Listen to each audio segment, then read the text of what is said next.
Та газар барьцаалсан зээлийг авахдаа юунд анхаарах хэрэгтэй вэ?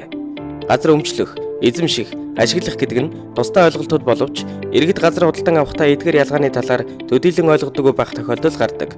Улмаар энэ төрлийн гэрээ эцэл байгуулахаас өмнө газрын үн, бусад чухал нөхцөлийг буруу ойлгосноор хохирох асуудал ч үүсдэг байна. Монгол улсын иргэн нийслэлд тэг зууны 7 га, аймгийн төвд тэг зууны 35, сумын төв тосгонд тэг 15 га, нийслэлийн аймгийн төвдөө холбосон улсын чанартай автал замын дагуух тэг зууны 7 га хүртэлх газрыг нэг удаа үнгүй өмчлөх хэрэгтэй байдаг. Энэхүү газрыг өмчлснөөр бусдад худалдах, бэлгэлэх, өвлүүлэх, арилжих, мөн барьцаалах боломжтой болдог байна. Мөн газар эзэмших, ашиглах эрхийн талаарх журам шинжлэгдснээр иргэд захим систем ашиглан газартай холбоотой хүсэлтэд илүү хурдан, илүү хялбар шийдвэрлэх боломжтой бүрдсэн байна.